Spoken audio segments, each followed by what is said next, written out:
સફળ ચોરીને અંજામ આપનાર ચોરને ગણતરીના જ કલાકોમાં દબોચ્યો। 15થી વધુ ચોરીને અંજામ આપનાર ચોરને સુરતના સલાબતપુરા વિસ્તારથી ઝડપી પાડતી નવસારી લોકલ ક્રાઇમ બ્રાન્ચ પોલીસને મોટી સફળતા મળી છે। 15થી વધુ ચોરીઓમાં સામેલ આરોપી આફતાબ ઉર્ફે અલ્તાફ ખાનને લોકલ ક્રાઇમ બ્રાન્ચ દ્વારા ઝડપી લેવામાં આવ્યો છે।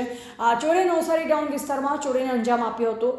આફતાબ ઉર્ફે અલ્તાફ ખાને અત્યાર સુધીમાં 4 થી 5 મોટા શહેરોમાં 15થી વધુ ચોરીના ગુનાઓને અંજામ આપ્યો હોવાનું પોલીસ તપાસમાં બહાર આવ્યું છે। આ ઉપરાંત તેની ચોરીઓનો વ્યાપ ગુજરાતના વિવિધ શહેરોમાં ફેલાયેલો છે। આરોપી ખૂબ જ ચાલાક છે અને ચોરી પછી લાંબા સમય સુધી અદ્રશ્ય થઈ જતો।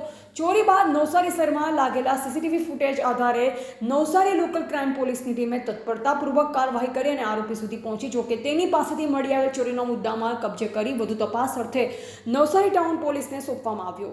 ટીવીટી ન્યૂઝ નેટવર્ક સાથે રિપોર્ટર રસિક ભાણા, નવસારી। ઉમંગ પ્રવીણભાઈ મિસ્ત્રી। શું ઘટના બની હતી?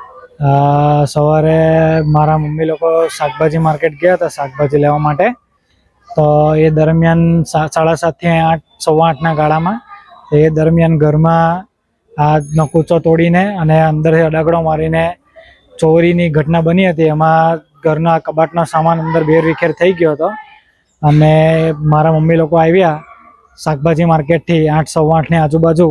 ત્યારે એ લોકોએ અંદર ઘરનો દરવાજો ખખડાવ્યો તો અંદરથી ઘરનું બારણું લોક હતું અને અંદર સામાન ઘરનો બધો વેરવિખેર પડ્યો હતો। હું ઉપર સૂતેલો હતો એ દરમિયાન અને મેં નીચે આવીને જોયું તો ઘરનું અંદરથી બારણું લોક હતું અને અંદર ઘરનો બધો સામાન વેરવિખેર હતો કબાટમાંથી।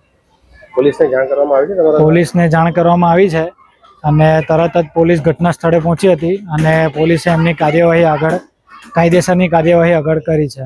શું ગયું છે? સોનું ચાંદીમાં? સોનાની વસ્તુઓ છે, બંગડી છે ને એવું છે અને રોકડ રકમ 40-50 હજારની આજુબાજુ જેવી હશે।